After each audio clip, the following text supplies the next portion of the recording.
Good evening, cool cats and kittens. Can everybody hear me out there? Yes. All right. Thank you, Donna. You're welcome.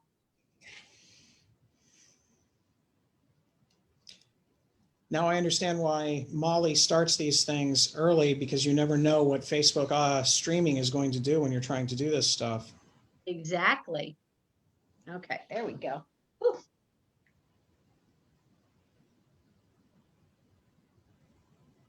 Haven't.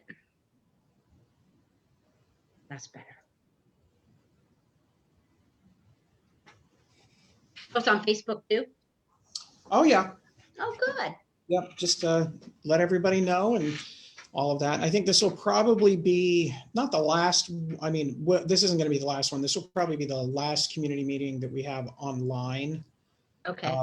We'll probably do some other ones in-house in the future. We'll broadcast them, but as far as like the Zoom thing, I think this will be the last one for that, assuming we can figure out the tech.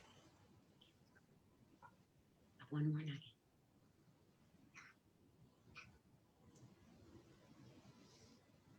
I'm babysitting, so you may hear a little person. I hope so. Well, she's supposed to be eating her dinner right now, but we are procrastinating. Tell her if she eats her dinner, you'll get dressed in your costume. Well, she already got to see the costume this evening. Ah. What'd you think of it? What'd you think of Nana's costume? Thumbs up, she says. There we go.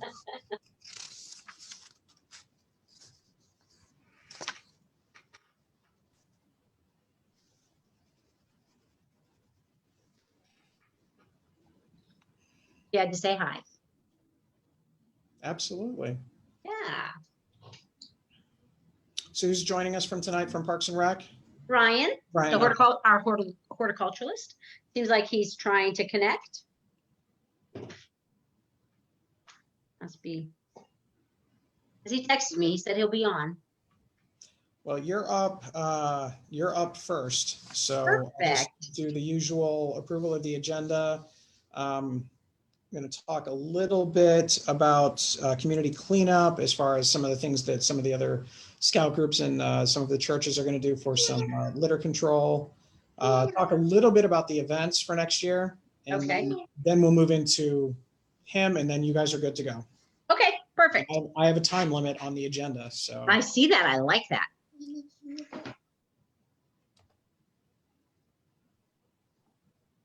See the deer.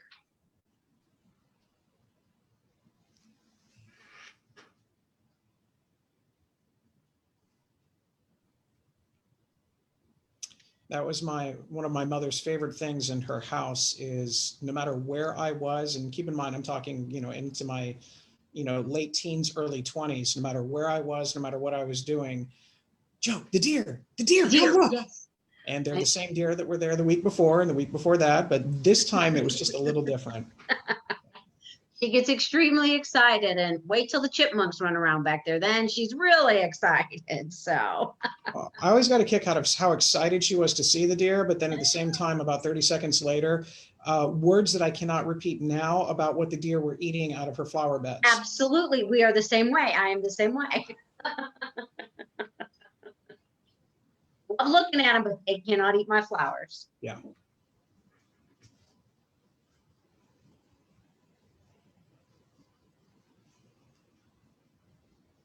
So for those of you watching on Facebook at home, and I'm sure there's a big audience, we'll get started in about 5 minutes or so. The agenda is going to be a little bit different than what it's been in the past. We're going to kind of go through a time limit of sorts to respect everybody's time. And for those of us that are on in a particular committee, you're more than welcome to stay on that committee. And then once that committee is over with, you can go do your business. Trying to be respectful of everybody's time. I think last time, by the time the traffic committee got started, it was a little bit later than most people were expecting. So we're going to try and do some things. And then hopefully when the individual committees meet, they can meet here at City Hall. And then that way it's going to be a lot easier. And then possibly, do a different committee at different points in the time and not necessarily have to have everybody together except for probably one major meeting a month or something like that. But our cameras are installed. I don't know if you've seen those, Donna. The camera is installed downstairs. And it does work. Now the debate is, do we continue to broadcast on Facebook or do we switch over to YouTube? So it's one of those things where I think we'll probably stick with Facebook because that's what we've been using for council meetings. But we are uploading everything to our very own exciting YouTube channel. Awesome. There's a whole 3 subscribers to it. So we're really catching on fire there. I did not know we had a YouTube channel.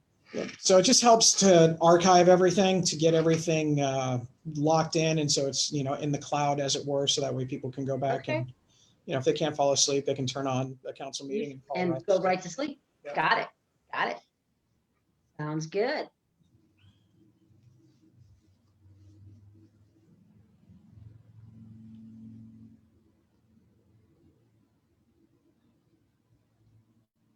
Are you done?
Again, if you're just joining us on Facebook or if you've just logged on, we're going to get started at approximately 7 p.m.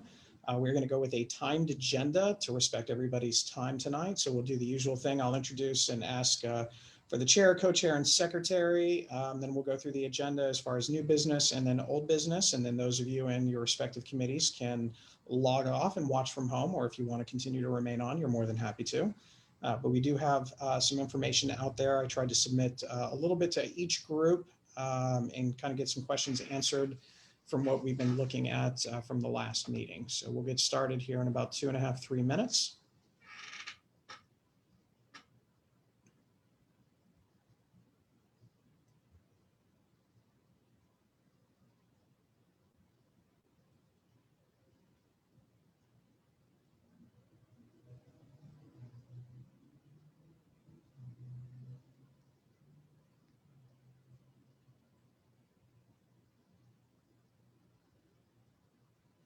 So Donna, you're going to have to take Peanut out to Amaranth Court. Amaranth Court. It's just right off Kingsley, and she will see a costume that is very familiar to her because you have it, except it's about the size of a house. Oh, okay. She'll love that. Yes, absolutely huge. Okay, I'll have to do that. We'll have to take that drive. Just wanted to know if you were talking about her, and I said, of course.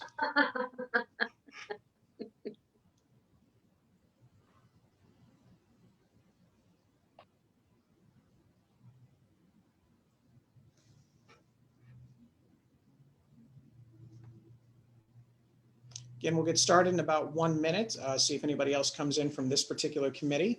Again, the agenda is a little bit different tonight. We're going to kind of go to a timed agenda and go through some of the items that are up there. So that way people can be respectful of their time and whatnot. And then we'll kind of go in, and then after your part is done, you are more than welcome to stay on, or you can watch from home, or you can do something that is more exciting without my commentary.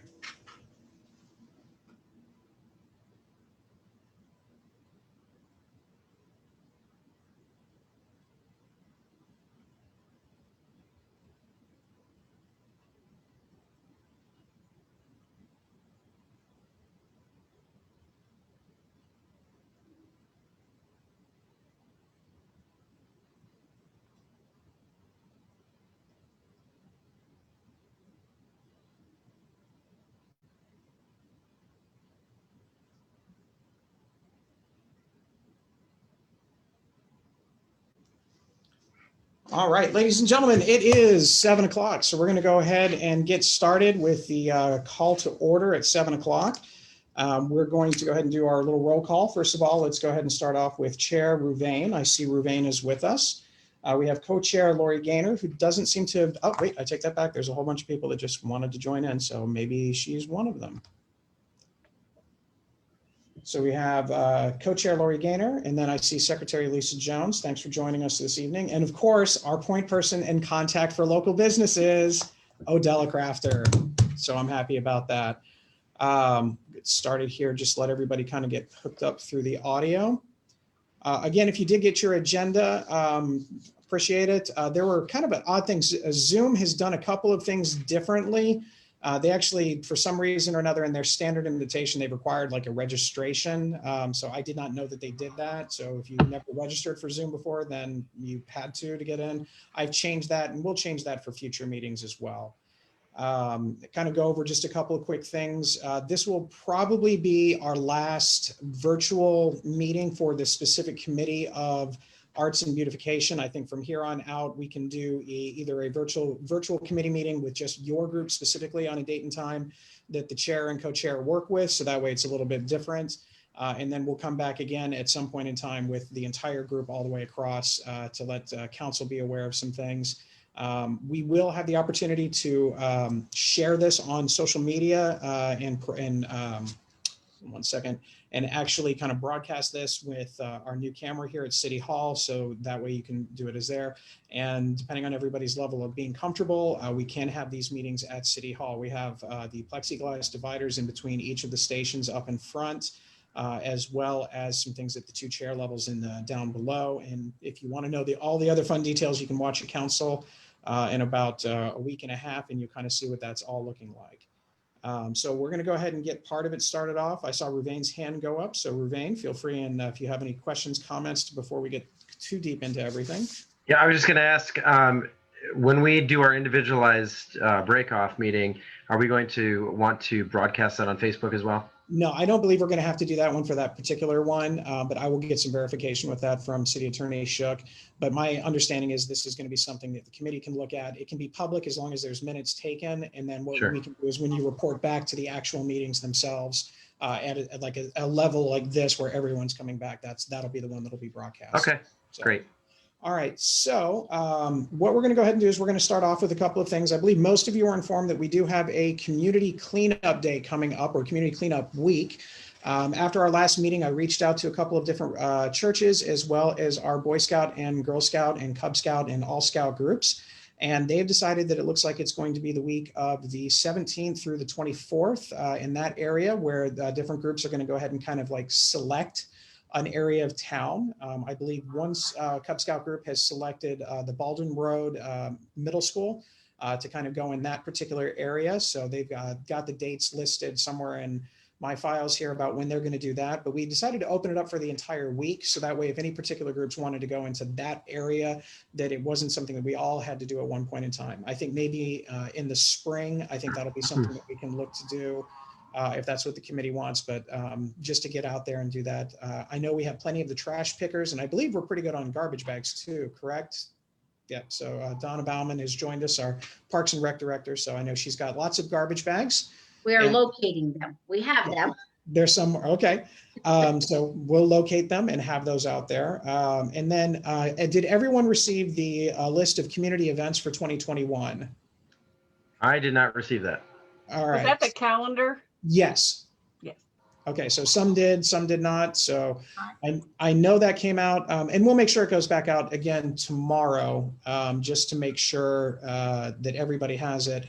But basically, this is a list of in a world without COVID, this is what we're going to do next year. So I know one of the concerns was, finding out like our food truck things, our farmers market and things like that. So we can start to look to figure out what kind of musical options that are there, and from that. So I'll kind of leave it up to Donna. Donna, were there any other highlights or anything that we're doing next year that is in normal years a little different than what we've done in the past, other than the fact that we might be doing something?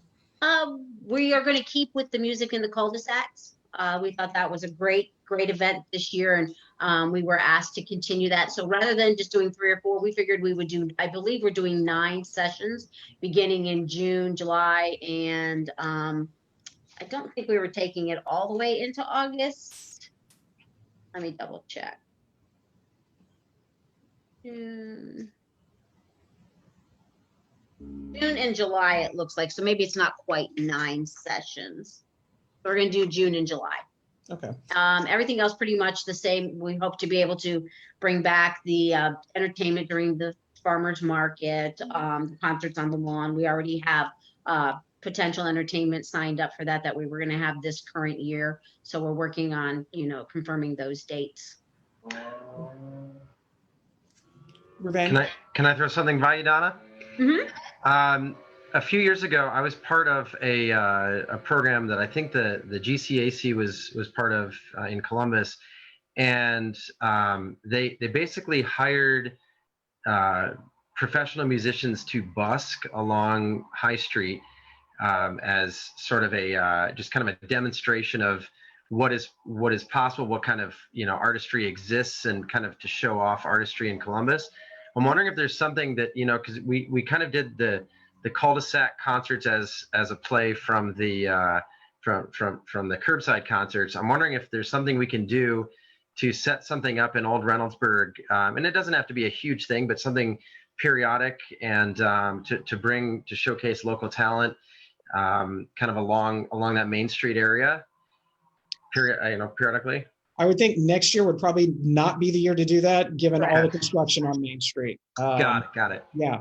I'm sure that we could probably do some really cool things with jackhammers and some other. Absolutely. As long as they're on the beat and in tune, we're good. There we go. I like the idea. I think that would be, I think what we're trying to do eventually with that area in general is make it a lot more pedestrian friendly, a lot more walkable. And then if you were to throw in some music in there for people to listen to, I think that would be a nice, good combination. But I think that let's take advantage of this. Right. Yeah, let's take advantage of this year and figure out, the housing wise and, some of the logistical things. Sure. So that way we can, when Main Street is finished after next year, then we can kind of come back and do that. That's a good idea.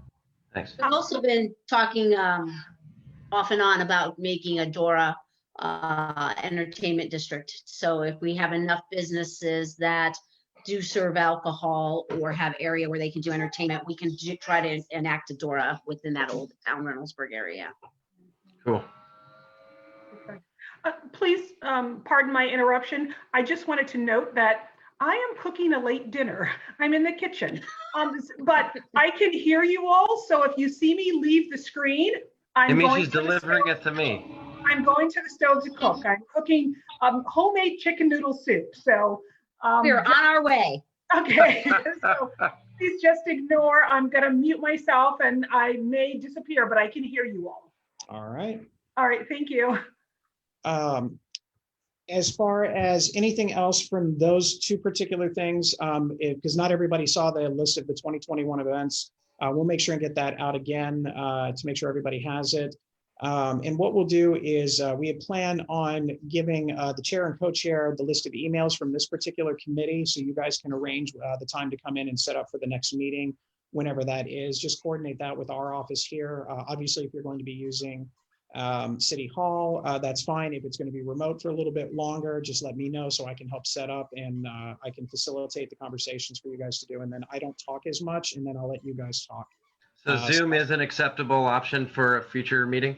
Yeah, depending on everybody's comfortable, how everyone feels comfortable. I know not everybody's ready to go back into an environment where, that there's people involved and things like that. So we'll leave that up to the individual committees to kind of figure that one out. Okay. If it helps to the point where we do something Zoom related and, some people come into City Hall and then we broadcast up on the other side, I think we have the ability to do that. But the audio is going to be a little sketchy as far as there's a time delay, but that's definitely something we can work on. As far as any other new business, does anybody have anything that they've thought about for this one? I know we talked about some of the artistic stuff as well. So Stephen, I see your hand go up. Go ahead. Yeah, just thinking about street performers. I really like that idea. And I was wondering, does the city have rules that are easily accessible where if a street performer wants to perform, they know like where they can go, or do they have to get a permit? Or is it just, you can just do it anywhere? I don't know what actually the rules are in Reynoldsburg. I don't know if they need I'm sure they need a permit. I don't know if it's one that, I'll be honest with you, I doubt it's one that's come up that often. Usually when we've had street performers in the past, they're usually part of one of the events that we're doing. But that's something that we can look into. Donna, do you know specifically? I do not know offhand, no. I don't know if they've normally had one, where in the outside of where there's an event or something like that. Because we were even talking Correct. about Christmas on the Town, which looks like it's going to be a go. It'll be modified a little bit, but it's going to be a go. And then there's an opportunity at that point in time. I know they had some great, some of the people walking on stilts, and there were some people on roller skates and things like that. And either one of those things I would fall and hurt myself with, so I'll just watch. But I know that they were available.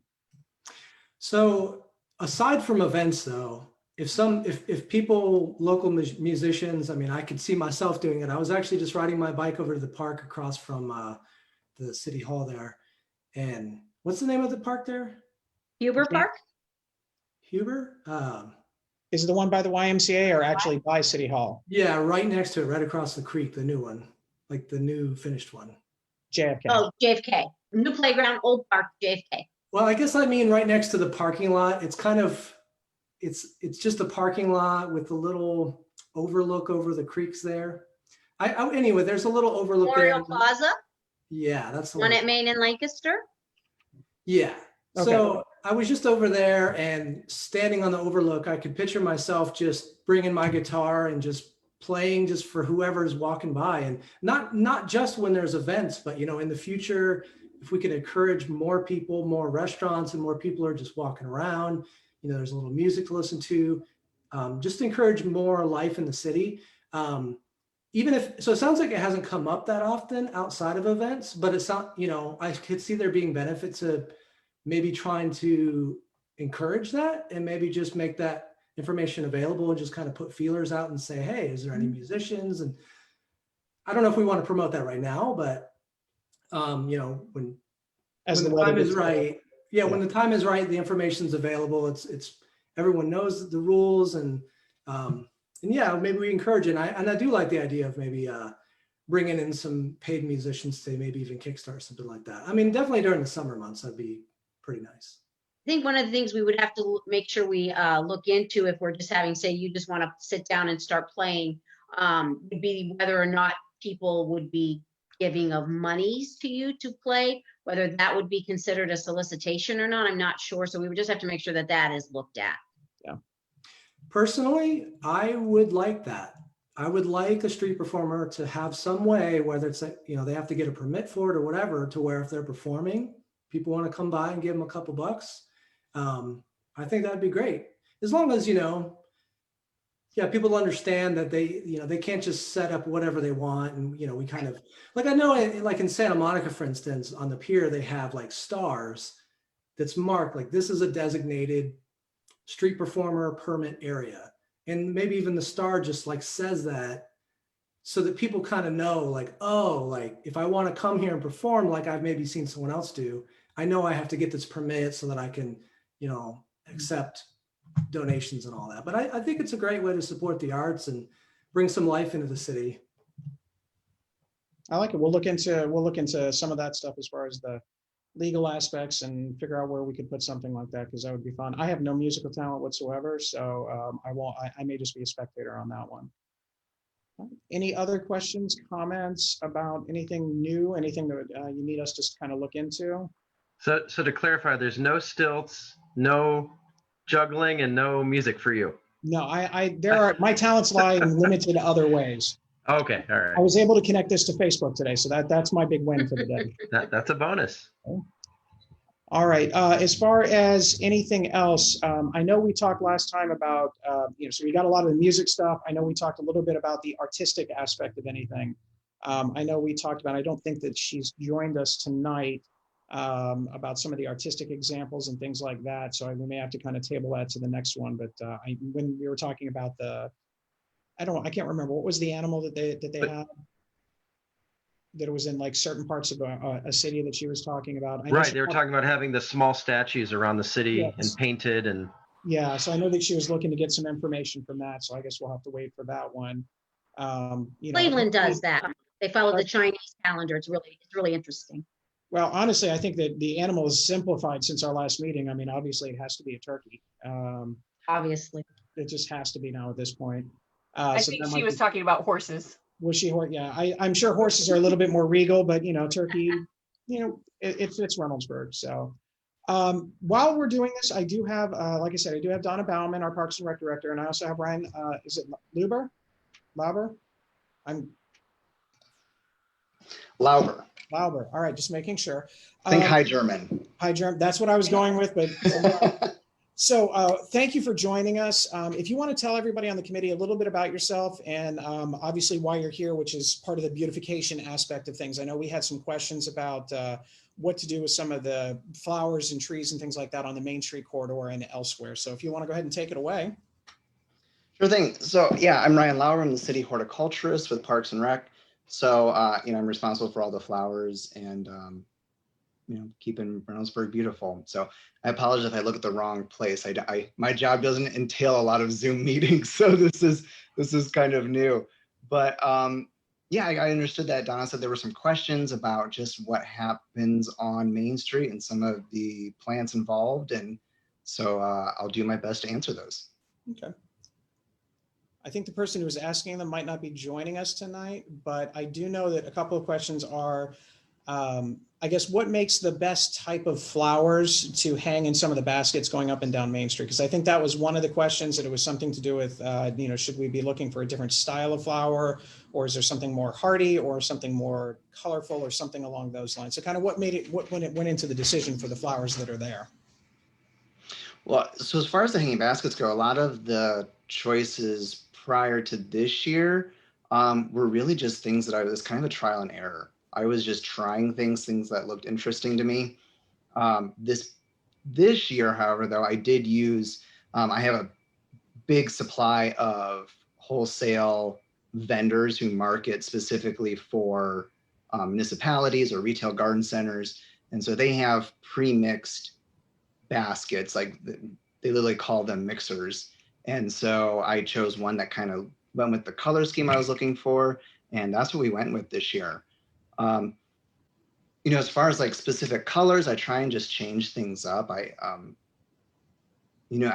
feel like Donna's given me pretty free reign on a lot of that. And so I think it's interesting to have something that's not the same year after year, do something a little different every year. We'll go from some pinks to some hot reds and change things around.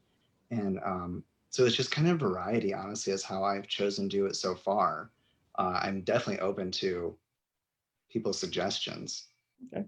I see Darren has raised his hand. Darren, if you want to go ahead and ask away.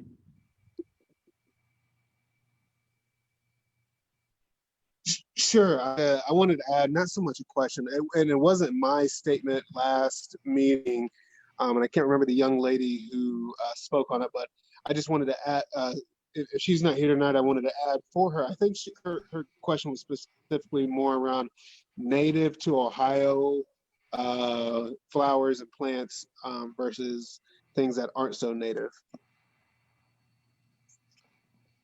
So there, if that's specifically relating to the baskets, we only use annual flowers. So none of those are native. They're all tropical in origin. And we specifically use the annual flowers because they've been bred to have a continuous bloom throughout the season. So if we were to look at native plants, plants that are more native, which we have actually done, since I've been with the department, we've done a lot more native plantings, not in the hanging baskets, but within the parks. The butterfly garden at JFK there, as you go back beside the police department, as you head back towards JFK, that is, I believe that's 85% native plants in that one. So that's a good example of how native plants are perennial in our region. They're tree, they're shrub, and they're perennial. And so being perennial in nature, some things you have generally like a very specific time of year that the plant is going to be in flower.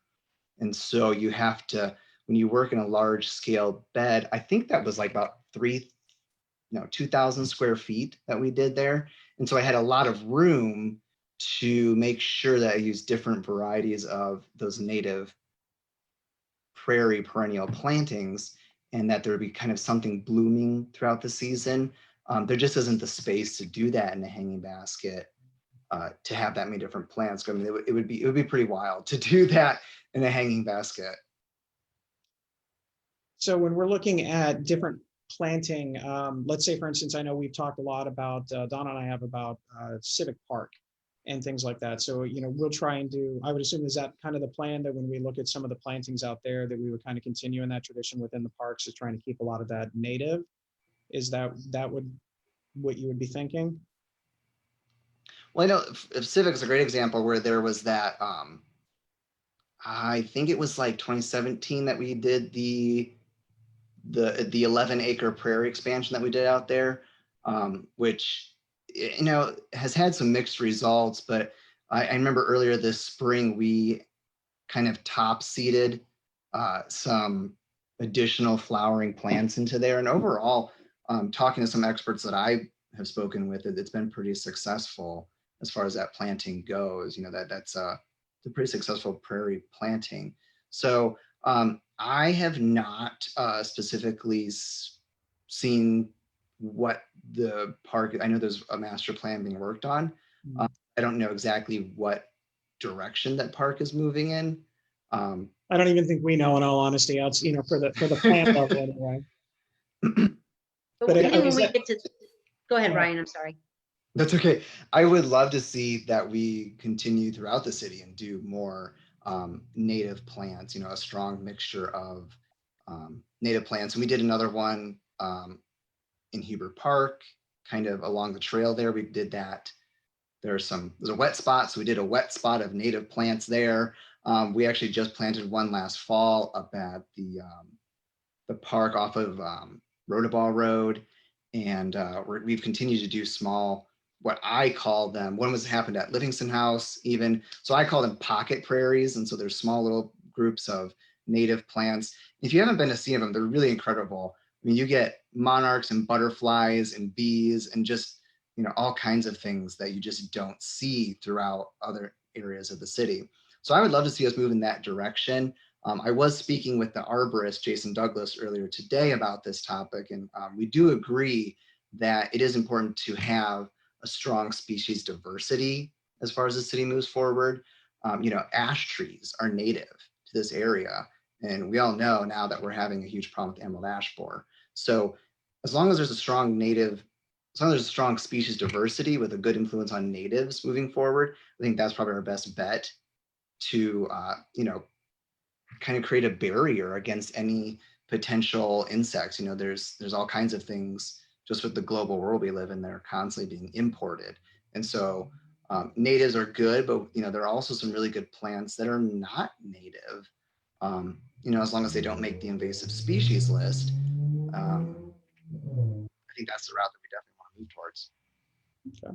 Does anybody have any questions for Ryan or Donna? Ruvain?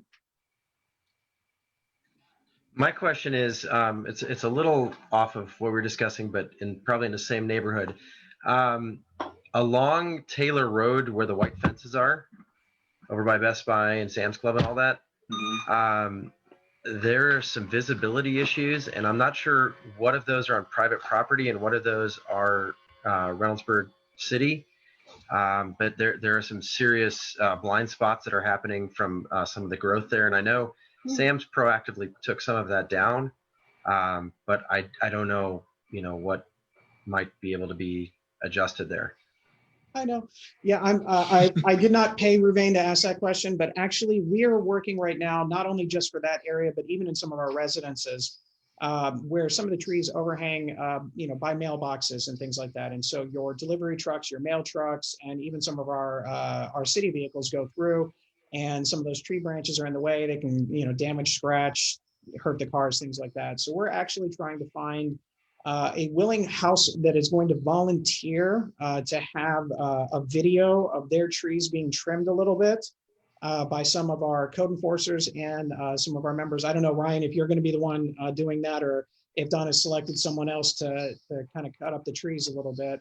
but to kind of give an example of that. And so that way everybody knows, because what we don't want to do is we don't want to go out with code enforcement and say, your trees are bad, you need to cut them back. And then people go out and cut them in the wrong way, and then the trees die. So we want to try and find a way to solve that, and maybe some instructional videos, and then combine that with code enforcement for people to go out and take a look.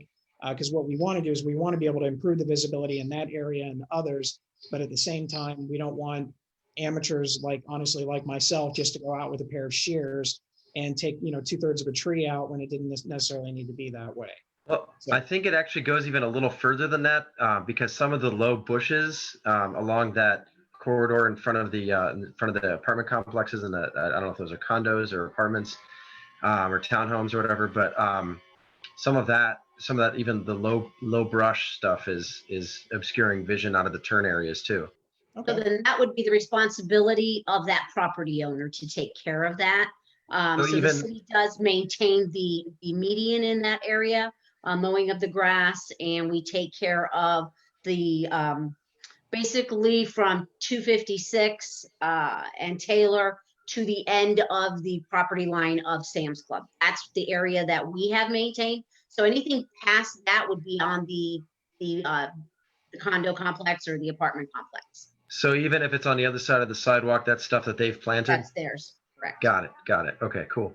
And so what we can do, again, as those of you that might watch that 12 o'clock show that I do with all my code enforcement pictures, you know that they're out there. So they either have not gotten to them yet, which I'm sure they have, or we're working with them to come up with a plan. I know that really they were in the area not too long ago, because everything between, I think, Chipotle all the way down past really almost to the in front of the Panera, I think all of that was recently worked on and kind of thinned out. So they may be working their way up there on that Taylor Road Southwest.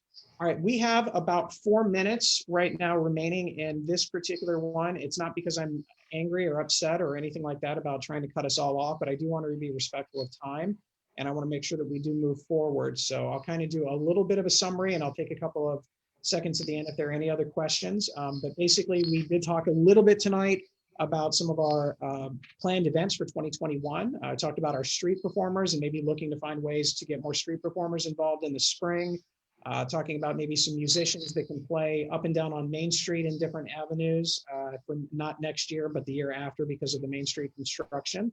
We talked about some of the flowers and native species, not only in our park system, but also some of the flowers in some of our hanging baskets and things like that, which is a good thing, and continue to move forward with that. I think, Lisa, did I pretty much cover everything, seeing as how you are the secretary, and I'm making sure you're paying attention?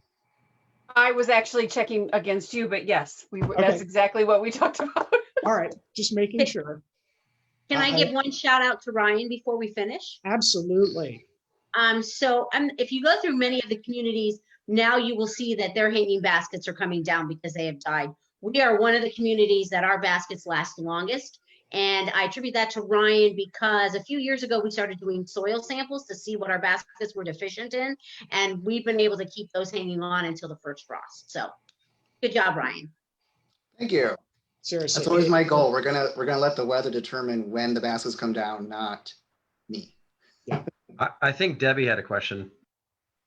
Debbie, did you have a question? Yep.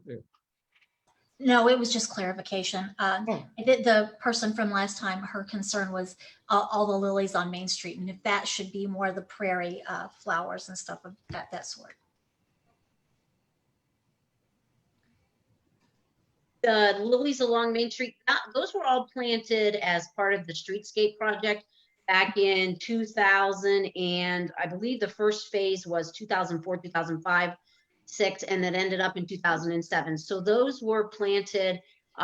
They were all the way down Main Street, flowers up and down both sides of Main Street. And that is maintained. We have that maintained by an outside contractor. Now, through the years, a lot of that has died off, and we are discussing what we will be replacing that with.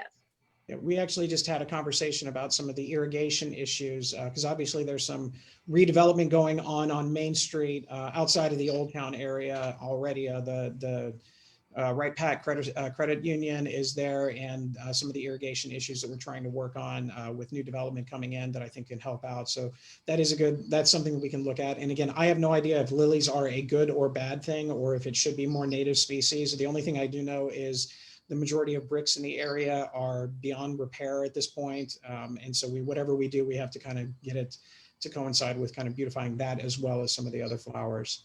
All right, it is now 7:30. I will take just a couple moments if there are any other questions. If not, I'm going to go ahead and send the contact list for this particular committee to Ruvain and Lori for tomorrow. And then you guys can work together and establish a specific time that you would like to meet sometime prior to, I would say this, what it would be the second Wednesday, or is it the third Wednesday? So anytime between before the second Wednesday of November. And then if your committee has questions or anything else that they can, or need information, we can go ahead and make sure that we provide that before we meet back again on that second Wednesday. So if there's nothing else, for those of you that are on the Arts and Beautification Committee, you are relieved and we appreciate your help. Donna, Ryan, again, thank you so much for everything. And Odella, I'm going to get you next time when it comes to all of the businesses that I know you've talked to about getting more art involved in everything, right? Okay. Enjoy your dinner, Odella. Everyone else, again, thank you. We're going to go ahead and move now to our next committee, which is the Welcoming Committee. Thank you. Thank you. All right, so we're going to go ahead and just do a quick little thing. Co-chairs, Darren and Debbie. I know Darren is here, and I believe Debbie is here as well. So thank you both for coming tonight. There's very little news that I have for this one outside of the Jewish Family Services Committee. So we did actually talk to a representative. His name is Tariq Mohammed, and he is the Director of Refugee Services at the Jewish Family Services. I'm just going to read a statement here, and then we can talk about some of the things that the Welcoming Center was referring to in the past. Jewish Family Services offer career services for new residents, helping with both resumes and job searches. They also offer a variety of other assistance, including food assistance and rental assistance. Almost anything a new resident would need, they have a network available to them with this particular group. All that he would need to know are either the residents' names or some contact information, or if there's a potential where you would like to set up an event specifically, and either a virtual or a live in-person event here at City Hall I want to say, have a booth for those particular services. We are welcome to do that as well. So we will have his contact information again for the chair and coach, or the two co-chairs for this particular group that we got a hold of for this meeting. So those are really the big things that I have for this as far as the Welcoming Committee. If our secretary, Janelle, yep, you're here. Is there anything else that we needed to go over from this particular meeting from last time for the Welcoming and Diversity Committee? Yeah, Mayor, I apologize. I'm having issues with my video, but this is Darren. Hey, Darren.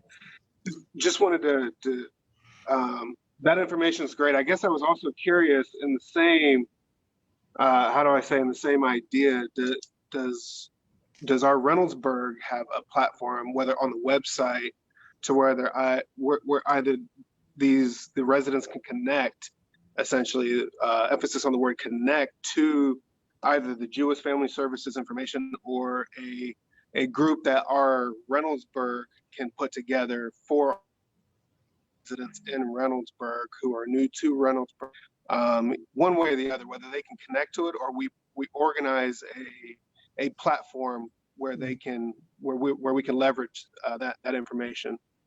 Yeah, we are in the process of trying to redesign a little bit of our archaic website to allow for that. So I guess you would say it would almost be a welcoming page of sorts that would have that information. I know we are actually going through our typical welcoming packet that we give out to new residents, that we mail out to residents that come in. We've also been contacting a number of apartment complexes as well, asking if it would be all right for us to put their our welcome packets there as well. But I think if there's anything that we can do to have some connections with Jewish Family Services or any other organizations that can help on our website, and then we can spread it out through there as well as through our Facebook page. Those are things that are there. And I see Tatiana raising her hand. So go ahead, Tatiana. Thank you. Good evening, everyone. I would be willing to help out with that list since I have a huge one in order to help the new Americans in the area.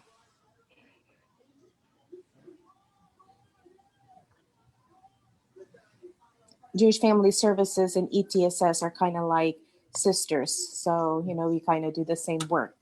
Yeah. Yes, and I would just be curious, when we get to have our first individual meeting, could we get copies or examples of what those welcoming packets contain so that we can look at those and go through those? Yeah, we had some snafus with our scanner system recently, and my hope was to actually have a scanned version of everything to you for tonight's meeting, but definitely we'll get that with you as well. So we'll have that in there and some of the other stuff as well. I do see we have another hand up. Gina? Hi, good evening, everybody. Sorry that I missed you guys the last meeting. Juggling a bunch of things, so I couldn't fit it in. But I am here and I want to be as active and as participating as possible. Do the resources for this committee need to be in Reynoldsburg, or can it kind of go all over Central Ohio as resources? I would think that anywhere we can get resources for a lot of these things would be good. I don't think we can necessarily limit it to Reynoldsburg. Yeah, I got like a catalog of resources that touch pretty much every little piece of your life that you would need, from like medical to finances to school supplies. I'm able to contribute with that. So as far as that, as in the welcoming piece, what has we discussed as far as the diversity piece of this committee?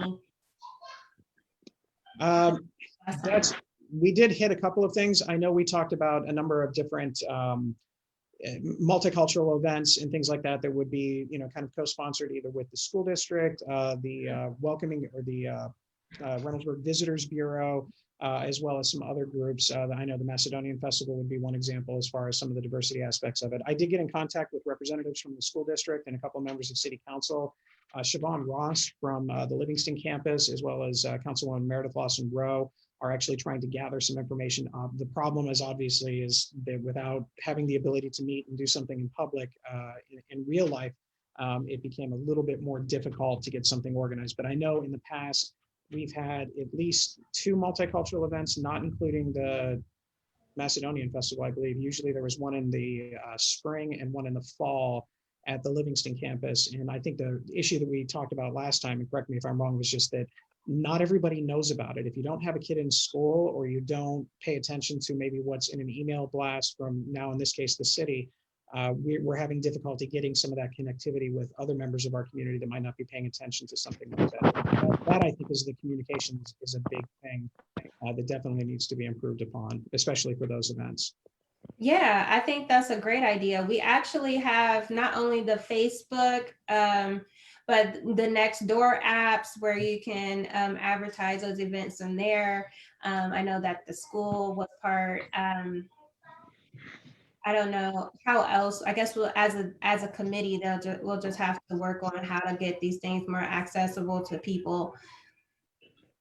Well, I know one of the things that we did, not pretty much within a couple of weeks right after the first of the year, is I tried to bring in as many of our local civic groups and organizations that would have kind of events, and get a citywide master calendar that would have everything listed on it, everything from the chamber to the schools to city events to whatever else that we could put in there. And the hope was, again, at a time when COVID didn't matter, to kind of get that calendar out to as many people as possible. And then what we were hoping is that, for instance, you would take the city network, whoever people know in the city, then they would send that information to members of the Chamber of Commerce, and the Chamber of Commerce would then basically send that same calendar out to their network, so we can try and cross as many paths as possible, in addition to using the school district.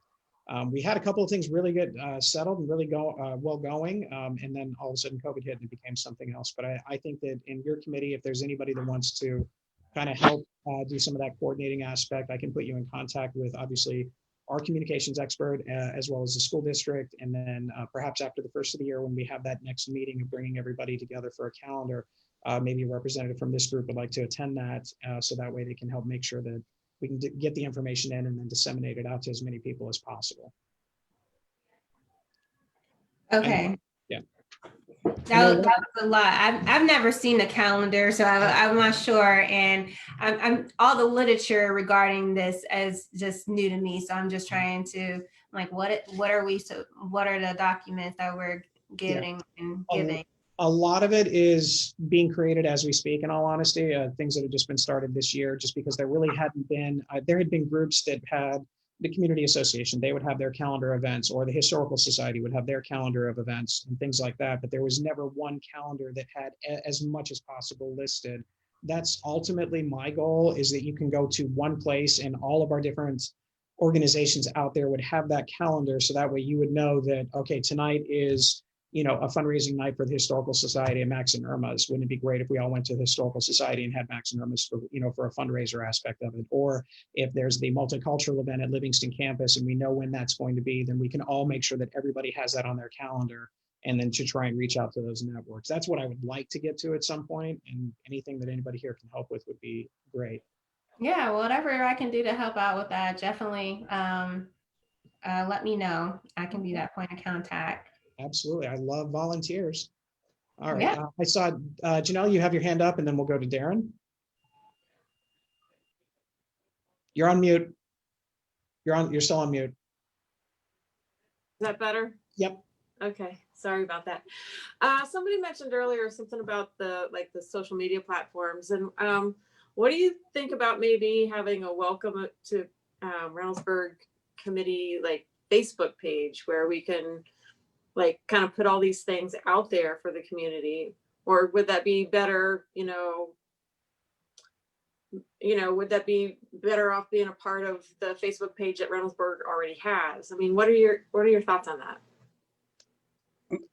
Mayor, if you don't mind me, I was gonna add, as coach, I'd like to help lead these. So I believe it's Jandina and Janelle and Tatiana.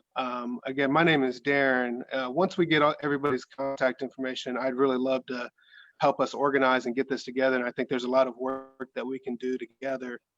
In the meantime, I didn't mean to cut the mayor off if he wanted to answer that question also. I wanted to add that earlier. No, what is I know obviously we're all relatively social media aware, and there are a number of Facebook pages out there. Do you think that a welcome to Reynoldsburg would be overkill? Do you think it would get lost in the Reynoldsburg Strongs and Reynoldsburg get involved, positively get involved, Right. negatively get involved, uncensored? I mean, and those are the ones just that I know about. I think it's a good thing. I think we need to do that. Maybe that's something that we can kind of add to our kind of our normal rotation from the city point of view. And Yeah. if you got a calendar together of hey, on, every Thursday, you have a suggestion for a welcome to Reynoldsburg post, and it could be anything from maybe a little information about the city of Reynoldsburg, kind of little, anecdotal type of things, or maybe, something with events or, opportunities like we talked about. Maybe this would be something where we would have some information from, ETSS or Jewish Family Services, or some kind of a calendar or regular schedule Yeah. that we can do that with. Mm-hmm. Yeah, I like that idea. Yeah. Mayor, if you don't mind me asking, No. you have a lot of is there a point of contact within regards to technology in Reynoldsburg who would have input on the resources that you have on your website? So an example, if you visit reynoldsburg.gov and you connect here or you connect there, is there somebody we could talk to? Yes, her name's Jennifer Clemens. She's our communications officer. I'll make sure and include her on the emails for all the committees, but your committee obviously in particular. And then that way she can be the point person. She deals with the majority of our website. Now, keep in mind, our website is not very flexible. It's kind of a good and bad thing. The good thing is it's not unhackable, but it's very difficult because of the system that it operates on. But because of that, it is also not a very user-friendly web page. It is very difficult to get imagery and certain other things up onto it. Just because of the nature of it. And it's something that we want to, refit at some point in time, but it's not going to happen anytime soon just because of the budget issues and things like that. Around 25,000 to get to an upgrade. But I mean, unfortunately, if you look at some of our neighboring communities, Upper Arlington and Gahanna, for instance, some of their web pages are significant. That's what we would like to move to at some point in time. But she's the best contact person. I'll get you everybody in contact with her. Does she do the Facebook page too? Yes. Okay. If she's not on, she does a majority of the posts. Usually I tend to do a lot of the responses, not all of them, but a good number of them. But yeah, she's in charge of kind of getting all of that coordinated. So that way, when you see things coming out, usually it's going by her. We're trying to keep everything very, Right. very similar, very theme, very, very structured. Yes. All right. What other suggestions? So we talked a little bit about some of the services that we can do. We talked about a little bit about the some multicultural events and things like that. And I'll add Ms. Ross into this as well. I know that she's a little busy right now getting ready to welcome kids back to Reynoldsburg City Schools on Monday. But I will make sure that she's at least aware of it to help out as they're going to be overloaded in the next couple of days. What other things that we can do either virtually or non-virtually? And I did see, Jandina, I'm sorry, I saw your hand up, but I didn't know if it was from before or if it's current. So go ahead and take it away. Another suggestion that I was thinking of is a coat drive, maybe. As seasons change, kids are growing. If we can have something like donating gently used coats, or when just as the seasons change, we have those school drives, we have the coat drives, canned good drives, Thanksgiving dinner gift card drives, or whatever, something to make it more easier. Yeah, the Reynoldsburg Masons and the same young gentleman who helped organize the toy drive and the school supply drive is already working towards that one. Just you beat us to the punch. We haven't announced it yet because we're just trying to figure out specifically the days, but that was actually his thought. He's a brilliant young man, just about to turn 13 years old. And that was actually one of the things that he wanted to do, not just coats, but also hats and mittens and things of that nature as well. Because again, with kids going back to school and the weather turning cold, that absolutely is a great thing. So I will loop this group in with that as well, because that can be a good resource. So I'm just gonna go ahead and write that down. And if you guys don't mind me asking, I know that you guys had a meeting, I wasn't involved, so I'm kind of just, playing catch up and button in, and I know you're the expert. So why aren't we including diversity in the title of this committee? Oh, we can absolutely do it. There was no real specific thing. I just didn't know how to verbiage a welcome and diversity. It didn't roll off the tongue, but if we can come up with something to include diversity in there, please let us know. I am just not like you said it. I think welcome and diversity committee. I mean, I definitely don't think that welcoming isn't part of a diverse parse, but I don't want people to be like, okay, I've been in Reynoldsburg for 10 plus years. I'm not new. I don't need welcoming and things like that. But let them know like your voice and your contribution is still needed here. Absolutely. I'll make that change for everything else moving forward. That's easy enough. Tatiana? Yeah, hi. This is something maybe to think about for the future. And if you may already know that I'm really, really big on the New Americans and celebrating multiculturalism. June is Refugee and Immigrant Month. So I'm thinking about, I thought about this when I drove through Whitehall a year or two ago when during Domestic Violence Awareness Month, they had purple flags flying down Yearling. So now in Yearling. Right, yeah. So I'm thinking, well, what if in June we have different flags flying down Main Street? And celebrate. I'm sorry? I said there's a lot going on in June. You have Juneteenth, you have LGBTQ. Yes. And so diversity. So celebrating diversity. So we can have all tons of flags. Just celebrating everything. There's good things about that and there are bad things about that, and the bad things are not that bad. The good things about that is absolutely, and we do have a number of poles all the way up and down, from Old Town all the way down Main Street and all on Bryce Road.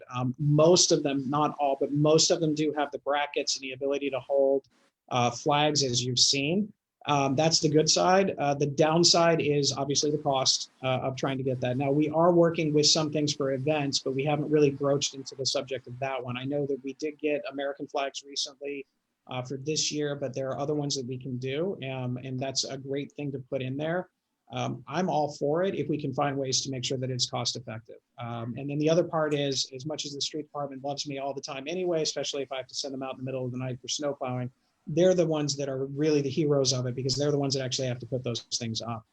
So we want to make sure that we're working with them on that as well.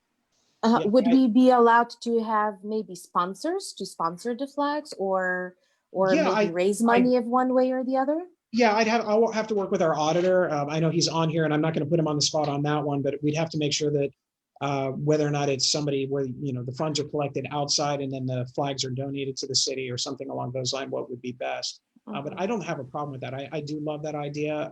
The one thing that, again, that we just have to rotate them around. So maybe, everybody's going to want the Old Town section. So maybe in year one, this group gets Old Town, and then the second year, then they move down a little bit further on Main Street and another group takes it. So it's not always the same one in Yeah. the same area. Because that's what I would hate to put Right. the same flags all the time, with the exception of the military banners, because that's just my thing. And it's obviously by Memorial Plaza, so that kind of fits a little bit. Right. But those are good ideas. I think that'll be something that we can volunteer someone for that committee on that one to kind of look at it. But I think maybe that will be something that we can look at for next year is like what kind of, starting with maybe just a couple, like 2 or 3 that we can spray, at different times, not just in June, but just in general, and then try and figure out, maybe we do 2 or 3 next year and then build on it the year after that and the year after that, or something along those lines. I'll make sure and get all of the number of flag poles or a number of street poles that can have flags on it. I'm not going to deal with sizes right now because every different poles have different sizes, and that's neither here nor there. But at least this way you can give an idea of like where they're located and things like that. So we can put that together. All right, we have about 4 minutes remaining in this particular session as I'm trying to keep everybody on task and everything. Janelle, was there anything else that we haven't covered that maybe we talked about last time? And if not, then we can kind of open it up for anybody else. I think we've covered most of it, if not all of it. Yeah. So again, for those of you that kind of came in a little bit later, I'm going to make sure that the chair and co-chair of all the different committees get their committee contact information for tomorrow, so you can start figuring out when to arrange for our next set of meetings.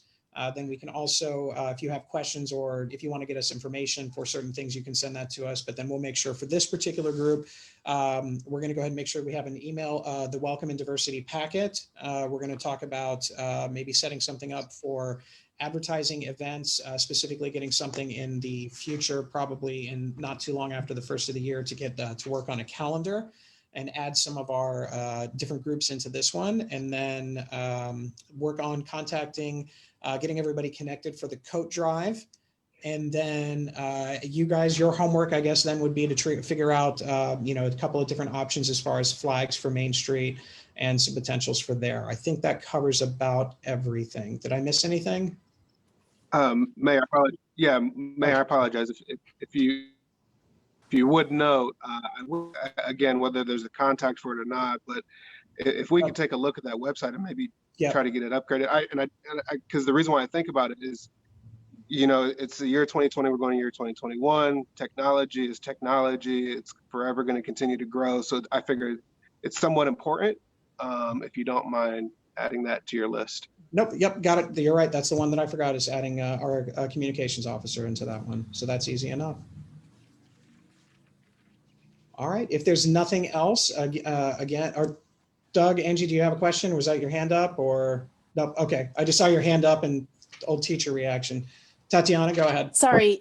I don't know if I mentioned this maybe one of the last meetings, but do we have less on the contact from the Bureau of? I don't think he's on the committee, but he's somebody that he's not on the committee. Yeah. He may also have calendars and events, and he knows all those dates. Yeah, he's actually we brought him in when we were trying to create our master calendar. So that'll be easy enough to go ahead and do. He just isn't on this particular committee. All right.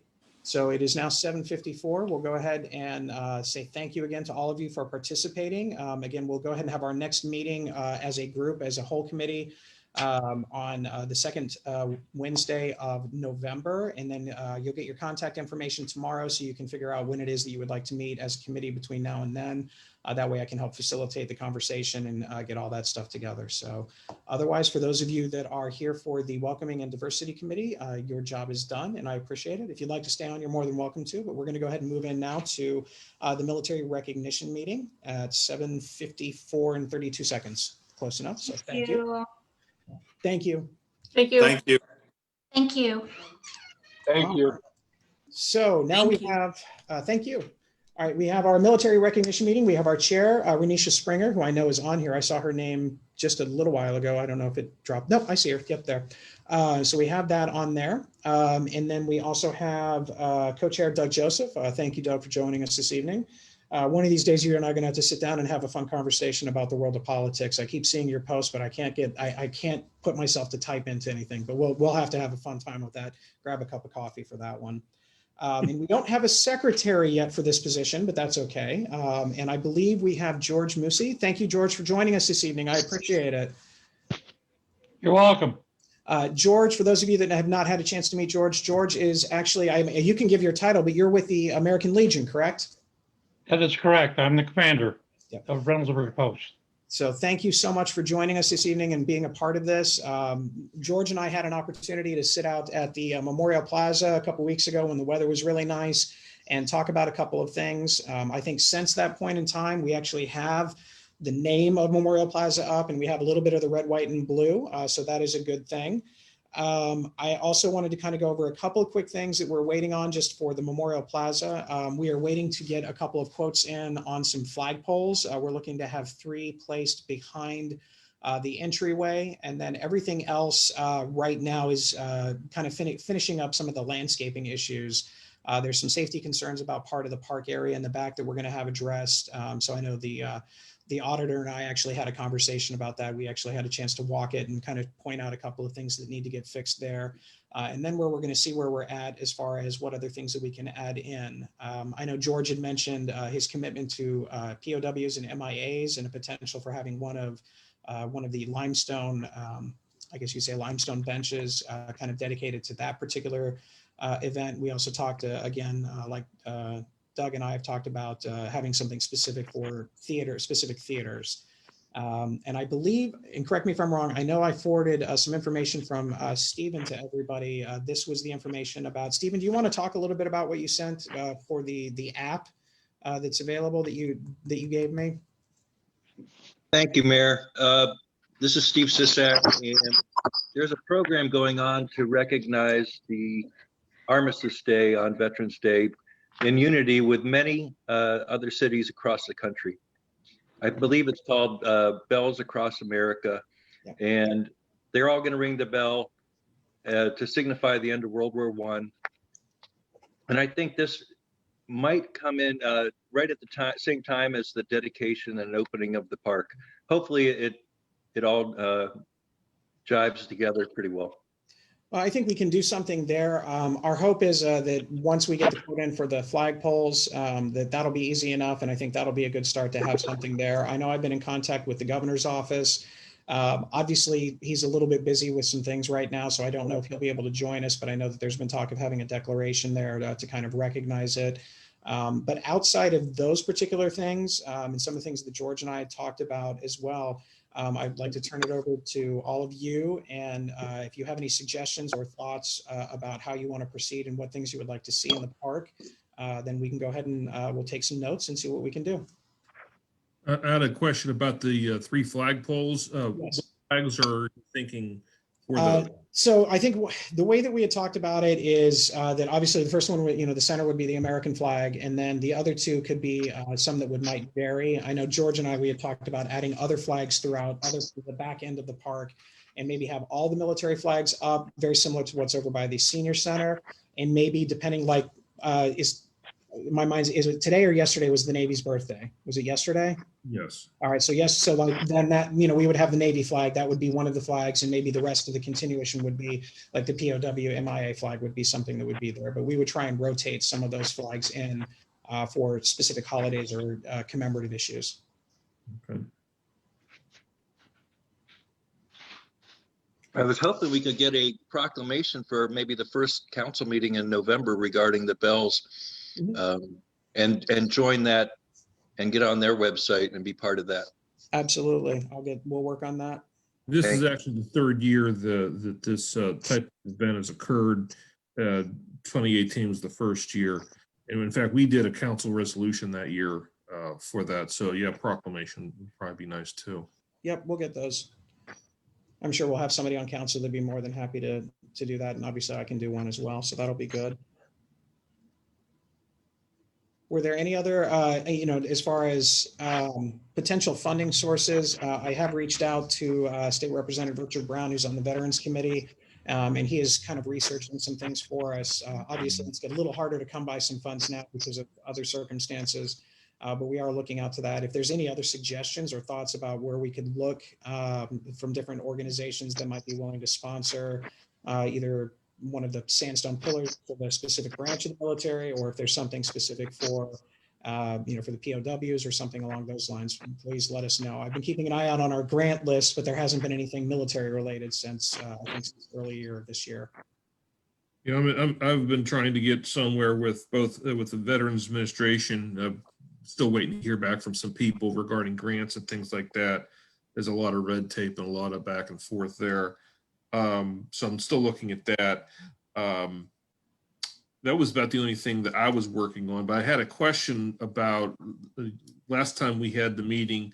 I had suggested perhaps some type of letter writing program with the schools. You said you would check with the schools on that. Did you have a chance to find out anything there? Yeah, they're willing to. They put some of the offers out to the individual schools at the various levels, elementary, middle, and high school.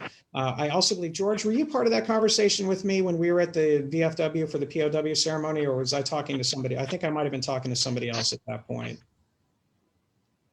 But I did talk to some members. I cannot remember what the name of the program was, but they were also interested in working with something like that. It's easily accessible. We can do it. It's just a question of getting the teachers to get something together. Now's a perfect time, obviously, with the holidays coming up. So it'd be good to reach out and just make sure. Again, I think next week is probably not the week that they're going to be able to do anything, but hopefully we'll get something sooner. The other idea I think I bounced off you after the meeting was maybe looking at doing some type of time capsule so that we could either do at the, it's probably too late now to pursue anything for November for the Memorial Plaza, but perhaps Memorial Day next spring, be enough time to see if they'd be interested in putting together some type of time capsule, just talking about the dedication of the plaza and some of the things going on a on as far as our international presence with our military, that we could do something like that maybe around Memorial Day.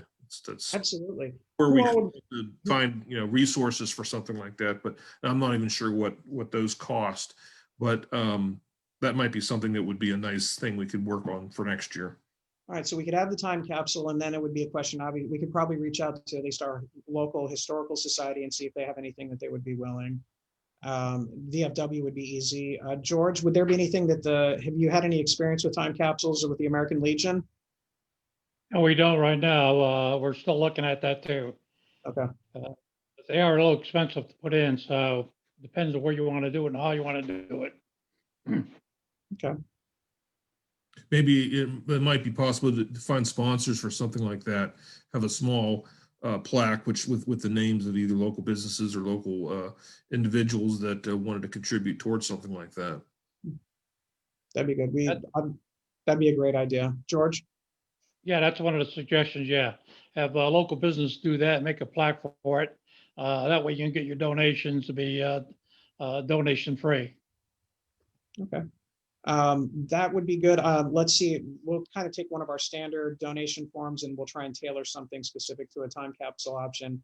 I'll look as far as seeing some of the cost and maybe provide a kind of like a brochure. We're doing some things right now with our winter catalog for Parks and Recreation. And so, we have the forms for it. So now we can kind of come up with some different potential ideas and we can get that out to the different groups. That would be good.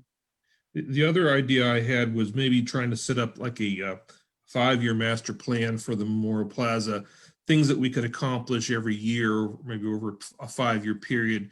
That way we could start planning literally years in advance if there's going to be something, whether it be some type of recognition for conflict or for one of the branches. And it's because obviously we're not going to be able to do everything at once, but if we could try to build a timetable, that way get people to buy in over time that this is what we're going to do 2 years down the road, 3 years down the road, and people can start thinking about what kind of commitment they'd like to participate in.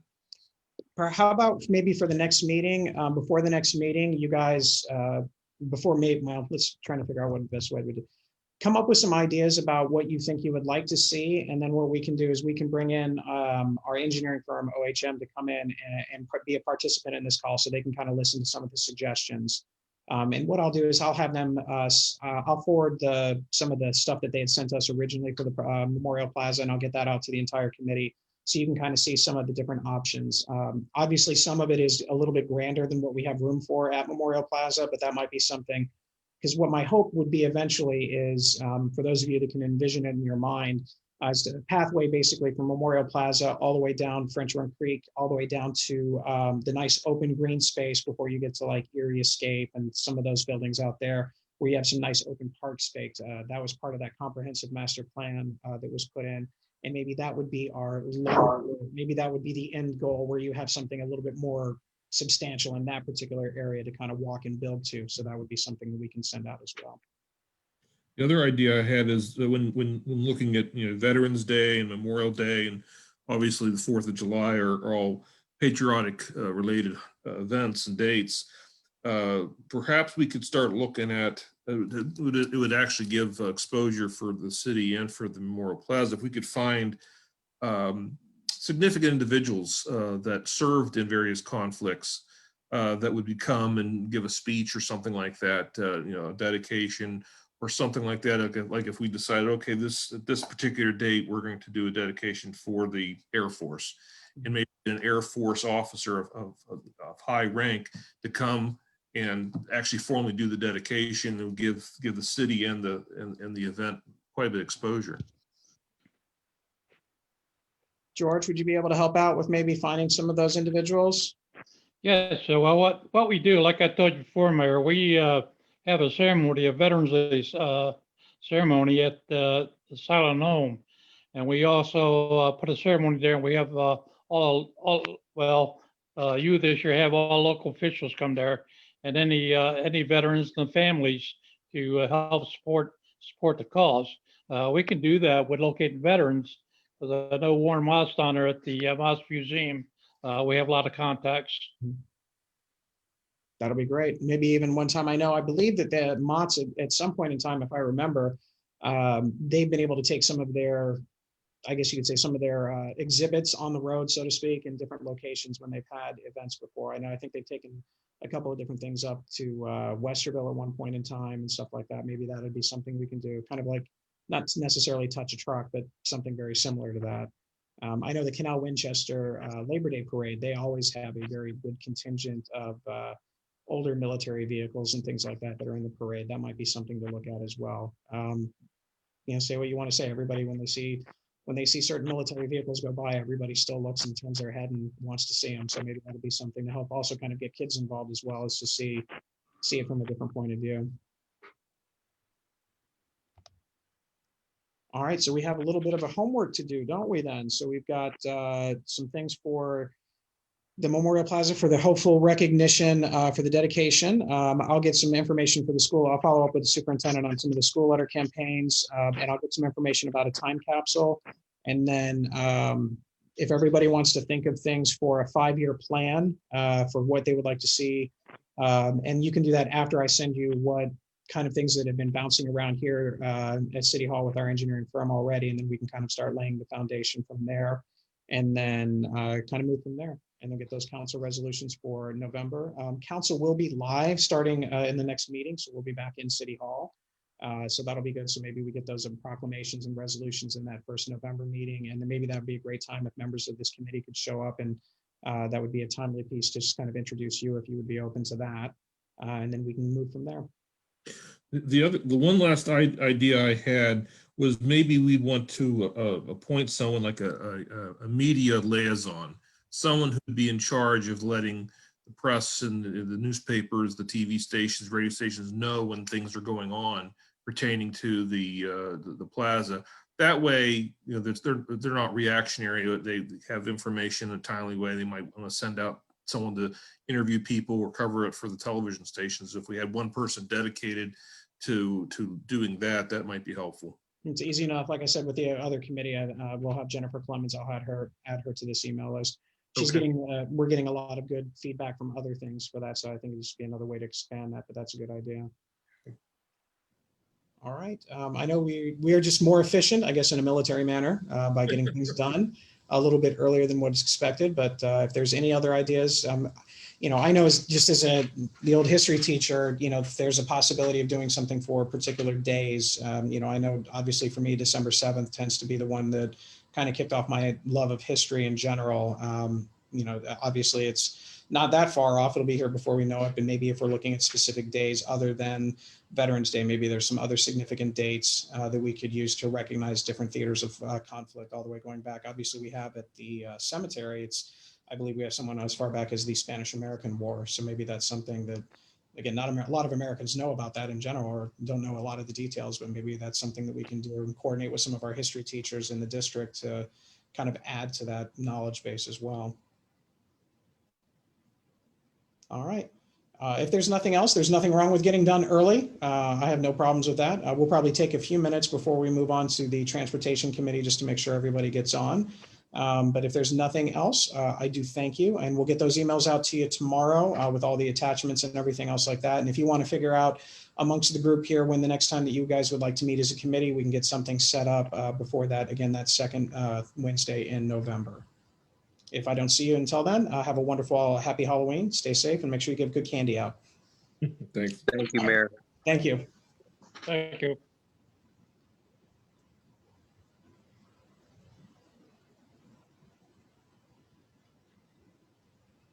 All right, for everybody else, we'll just give it a couple of minutes and then we'll get started. So that way everybody's on board. I think we have a majority of the committee here, but I just want to make sure that we get everybody or as many people as we can. We're still waiting on a couple.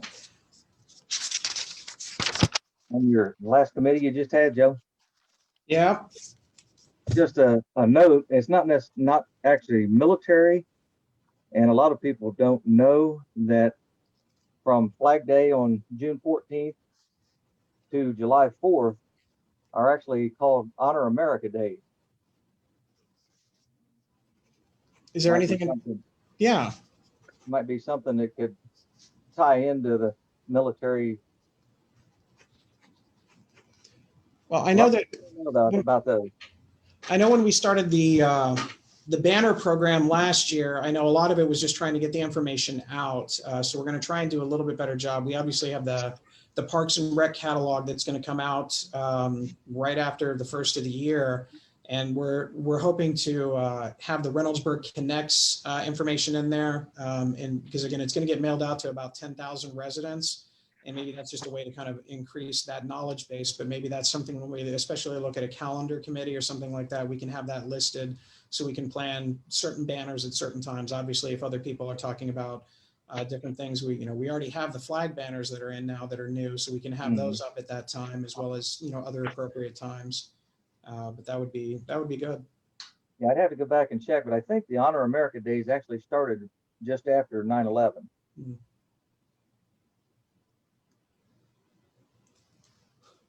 I'm just looking forward. We were talking about the Tomato Festival and 4th of July in 2021, and I'm just trying not to get excited about the thought of actually having them all the next year. I don't have a lot of high expectations, but I'd love to be able to just sit. I'd love to be able to do that. The way this year's gone, maybe we ought to just cancel 2021. No, I think that we can cancel 2022. And yeah, let's just cancel 2020 the rest of the way, and then we'll be good from there. Yeah, but 2020 is almost over now, so. Yeah, I'm still worried about the nice little winter that may show up. Who knows what's gonna, we've had a couple of nice, easy winters the last few years, and the way 2020 has gone, I can only imagine how much fun it will be when we deal with snow and everything else. I don't have to plow snow anymore. I don't care. Yep.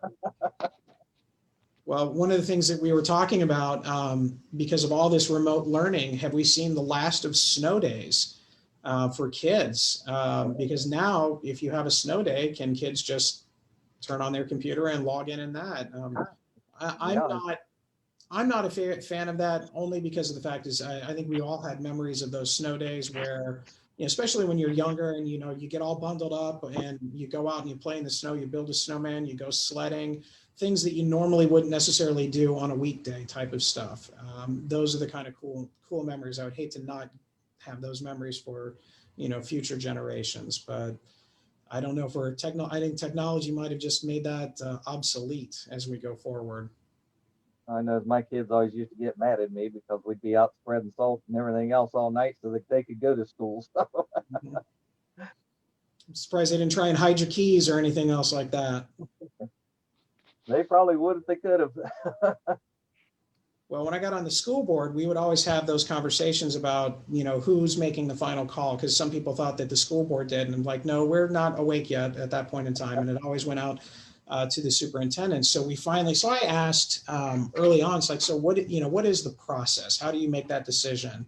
And it is pretty much what it seems. You know, they have they try and take a couple of buses out for a test run. Usually between 4:30 and 5 to see if they can make some of the turns and some of the things like that. Obviously, they're looking at the weather conditions. And then the real important thing is, what are the other school districts doing?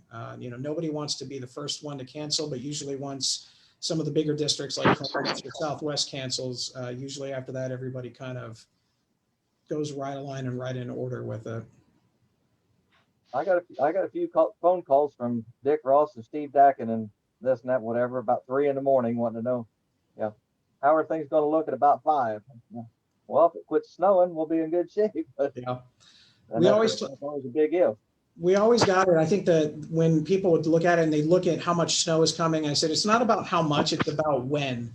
The snow has to hit at a certain point in time that's right at the time, usually starting no later than 4:30. That you know it's going to be consistent between 4:30 and 8, 9 o'clock, just enough that it's going to be there. So you have your bigger plows have to deal with the expressways and clear that out, which means there's not a lot of small plows to go around into the residential areas, and that's how you get the snow days, that type of thing. That and the cold weather. That was the one that I never realized. I lived in Chicago, and we had one snow day in 2 years, and it wasn't because of snow. It was because the wind chill was 70 degrees below zero for 2 days. And that's the only reason. But, in Chicago, they were able to clear everything out. I remember hearing stories about, every garbage truck in the city of Chicago had the opportunity to have a plow attached to it. So it wasn't just your snow force out there. It was also everything there had plows on them. Them and New York City and all of them. Yeah. Columbus has gotten better, and Reynoldsburg does a really good job, much to the hatred of my children and probably a lot of kids around. But Reynoldsburg does a really good job. I don't really remember anything that was like, why can't they get this done? And if it wasn't cleared out, it was because the snow just wouldn't stop. Well, that or it comes at 7 o'clock in the morning. Yeah. And you can't get the trucks out because the traffic's there. Yeah. And the traffic's backed up because they can't go anywhere because it's slick. Chicken or the egg. Yep. But yeah, we always tried to do a good job. That's one of the things, and before I retired, that we started doing. If we knew it was going to snow approximately 4 or 5 o'clock in the morning, I would just schedule the guys to come in at 4 o'clock and be ready to go when the snow started. Yep. All right, we've got about another minute and a half for those of you just joining us. Thank you. We'll get started exactly 8:20 just to make sure. I hope that all of you are okay with the new format. Just wanted to make sure that we're respecting everybody's time. And if you didn't want to sit on a particular committee for too long, you didn't have to. Basically, what we're going to do by the end of this meeting is we'll go ahead and make sure that everybody knows that the chair and co-chair are going to get the contact list of the entire committee tomorrow. We'll also go over options for your next meeting before we meet back as an entire group again on the second Wednesday of November. I did have the PowerPoint sent out from the Priestley Road experience. I hope everybody got that. If you didn't, I apologize, but I'm pretty sure everybody did get that information out there.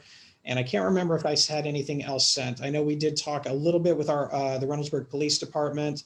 Weren't able to have anybody join us this evening, but we are going to try and get some things together. But we did some in-house looking. We got some access to some of the charts about some of the more, I guess you say, well-traveled or quickly traveled roads here in Reynoldsburg. And believe it or not, it's not near what everybody thinks it is, outside of the fact that I think sometimes it's hard to judge speed when you're standing on the sidelines, that type of thing. So there's a couple of cool things that we can do with that. So give it another couple of seconds. I see Brett is here and Kirsten is here. April is not going, I don't think, going to be able to join us this evening unless she joins in here in a few moments. And Olivia, I don't see Olivia yet, but everybody else who stayed on, we do appreciate it. All right, it is now 8:20 and we will go ahead and call this part into order. Chair Brett Luzader is here and Co-Chair Kirsten is here. How is everyone doing this evening? Good. Okay. All right. Did everybody get the PowerPoint from the Priestley Drive experience? Did everybody get that? Yes. No. Brett, did you get I got it? Yes, Okay. I got it. Okay, just making sure. We'll go ahead and make sure that everything's sent out again, just to be on the safe side. Basically, when I've talked to some of the people, members of the street department, our service director and members of RPD, when it comes to making structural changes to different roads in Reynoldsburg, it becomes an issue of, is it financially possible? And then is it also going to do any good? And those are two of the kind of the conversations. And then there's other certain restrictions as far as if you're going to put speed bumps in, you have to have a certain amount of the people in the community who want to have them, that type of thing. But after you look through for those of you that did have a chance to look through the Priestley PowerPoint, was there any questions or anything that jumped out at you or anything that you need me to follow up on? Well, one of the things, and I know back when I was on council, we met with some of the folks out on Priestley, and I've been looking for my information. I can't find it. I'll have to see if I can look it up on the internet again. When it comes to speed bumps, speed humps, speed tables, and all the different things, one of the things that a lot of people don't take into consideration is how much it slows down response times, particularly for an ambulance. For each speed bump, if I remember right, it was somewhere between 8 and 11 seconds for each speed bump that went in for an ambulance that had to slow down.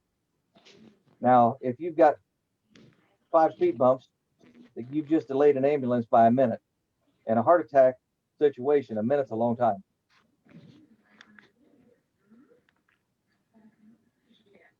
Yeah, there was not a lot of people that were enthusiastic about speed bumps, believe it or not, just because it sounds like an easy, reasonable solution, but then you don't think it through, and then also just the logistics aspect. A couple of things that did jump out that I don't think are, I don't think they're feasible for Priestley, but maybe there are other ones. Some of the little bump outs and the different kind of road curvature and things like that were there. I think those, depending on the road, I just think Priestley's too narrow for that one. But those are things that are potential uses. There really weren't any major roads that were called out in some of the speed work that we've looked at where one road was any more well-traveled than another. Obviously, some of the straightaways were like your Bryce Road north of Main Street and Priestley First Gate, but believe it or not, there were not a lot of them that were significant in terms of like excessive amounts of speed. Usually you top out around 35, but that could also just be at the time that they were looking at it and the number of tickets that were written and things like that. And again, I'm not taking Main Street and Bryce Road itself, the main parts of it. I'm not including those because that's a different category. This is more residential. Well, in my experience, a lot of the residential traffic, now, yes, you have the occasional one that goes 50, 60 miles an hour. And unless you're there at that particular time or they have an accident, you're not hardly going to catch those because a lot of times they're 1 o'clock, 2 o'clock, 3 o'clock in the morning.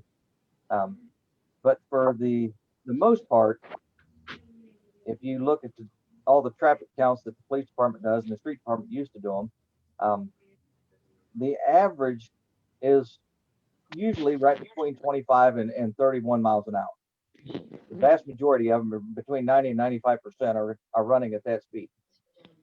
When you're standing on your porch or standing on the sidewalk and somebody goes past you at 28 miles an hour, it looks like they're flying.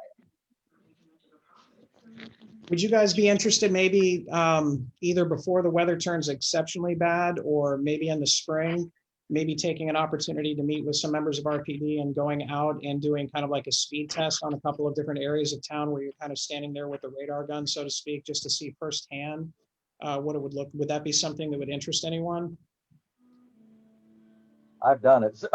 Yeah. I've, Anybody other than the guy that's already done it?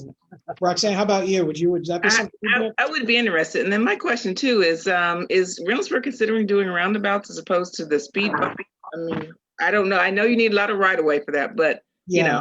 It depends on the area. I know that there are a couple of members of council that are very enthusiastic about a roundabout at the 5-way intersection.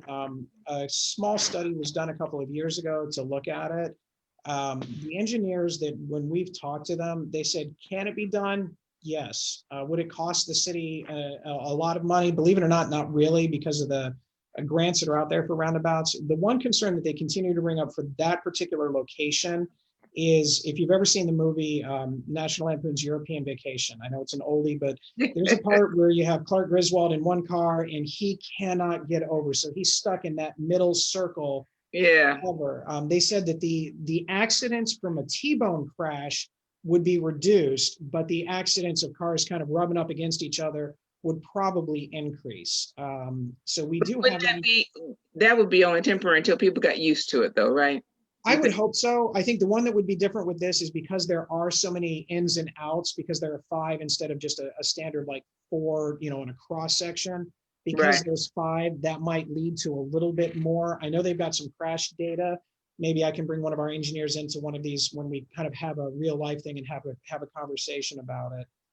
Now that's at the 5-way intersection. The rest of it is just depending upon what other areas. Obviously in existing residential, it's very difficult to do. I know a couple of locations that have been brought up here, and these are just, hey, what about here? And there's no engineering, no other thought process other than that. There was a question about putting one up at Main and Taylor, Main and Bryce Road. There was one talking about potentially at Livingston and Bryce Road. Those are kind of the ones where those have been brought up. Outside of that, then it does become an issue of, what can you do on Main Street because it is a national road? Does it how much right of way that you take? And that's the one thing at the 5-way. Everybody knows where the basement doctor information is. That would be a very large chunk between that and West Banco. Those areas of land would be there. Now they did toy around with an idea of diverting either Graham or Lancaster or something along those lines into a different pathway to kind of eliminate it, so you would only have 4 roads. But then it became a question of, are we creating more problems to solve one that maybe shouldn't have been looked at in the first place? So you kind of get locked into that. Hey, I'd love to have a roundabout, but there's just not a lot of straightaways for us. Like if you've ever been to Gahanna, once you get past Havens Corner and you're headed, further out, I mean, they have great flat, even straight roads, and they have their 2 roundabouts in there. I know everybody hated them when they were being built and hated them for about the first month that they were there. I never hear anybody complain anymore, and the traffic is very smooth all the way throughout. I just don't. And they're adding more as they're building too. So. Yeah, and I just don't know where outside of, as we move some of the development further out east, past the Department of Agriculture, I don't know where else we could put something in. Were there any other areas that had ever been talked about other than the 5-way in Taylor and Maine for a roundabout? Not that I know of. Yeah, I was just saying that because it's not there. I do think the council is going to ask to have a serious look at the 5-way, and if that's council's prerogative, that's council's prerogative. But maybe that'll be something that if we get some information out to this group first, you guys can take a look at it, and then you can be well versed in it, and then maybe that'll be something that you can talk to council about when we move forward or something like that. As someone who put in almost half of the roundabouts that are in Central Ohio, you have to consider the truck traffic, like at the 5-way, right. On Main Street.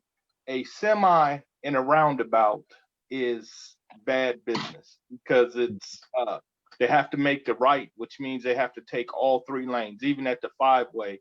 If they were coming from Lancaster, needing to get to continue on 256, they would have to take all 3 lanes just to shift and continue to make the right, which would put anyone who started beside them on the right at jeopardy. They can't see them.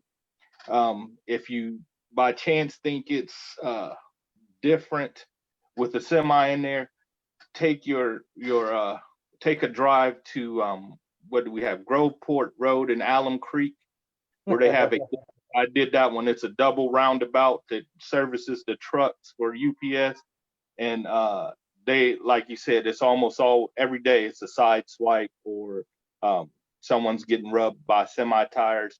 It's very difficult for truck traffic to navigate roundabouts in those areas, and we have more of that considering because of the Amazon and, like you said, 40 being a national way and things. So, residential, like maybe at I don't know, Taylor, where Taylor turns and heads north above Walmart, if you wanted one just kind of for scenery.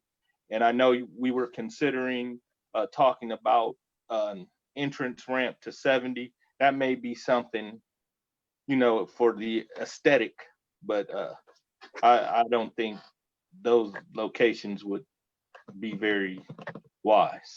Yeah, I think Taylor and Palmer Road is what you're talking about. I know that we would have to work with Etna Township for that, but even then, I think there's land. You've got the free speech corner, and then you've got some of the property for the, I believe there's a church on that other corner, and then you've got some residences. But that would be something we'd have to work at with Etna. Now, when it comes to the semi trucks, obviously the new Main Street program, in theory, according to what ODOT is saying, is supposed to be able to make it obnoxiously slow for the trucks to want to go through Main Street. So that hopefully will reduce some of that traffic, but it's going to take some time. And then if you consider the plan that ODOT has right now, which is, working on 70 and 270 right now, and then in 2023, 2024, you're looking at hopefully 70 in Bryce Road, and then 2 to 3 years after that, it would be 70 and 256. So that 70 stretch is going to be under a lot of construction for the next 7 years. So I know that there's going to be some semi traffic on Broad Street or Main Street even after some of our corrections on it. We've been in contact with members of all of those locations, for the Kohl's facility as it's getting continued to be built, and then the Amazon and now the other Amazon that's going to be built out there, hoping to convince them that they need to kind of bypass and go somewhere else. But for their point of view, every second is $1. And so therefore, if they can shave 3 minutes, 5 minutes off their trip by going down Main Street, as obnoxious as it is for us, they're going to take that path as opposed to anything else. But we're hoping to make it where it's more cost effective for them to take 310 and just go out that way, because that's what it should be. So. Yeah. And I didn't think there's a whole lot of truck traffic. The volume, I didn't realize the volume was so high on at the 5 intersection, at Livingston and Lancaster and that. Usually coming off Graham, I know Graham has, they've had some residents have made some concerns about it just because of the way that it's there. But yeah, that's something that definitely not a good thing. And like I said, I have a nightmare about what would happen with a double roundabout at the 5-way, let alone the rest of it. But so go ahead. Can't be any worse than the one down at Obed's at Alum Creek. Well, as I say, I will provide all the information to you and to council and the infinite wisdom of council if they choose to look in that direction after talking with all the experts and seeing what it would look like. If that is indeed the will of council, then so be it. We'll make the best of it and things like that. But we just want to make sure that we have informed opinions on that one, just to make sure.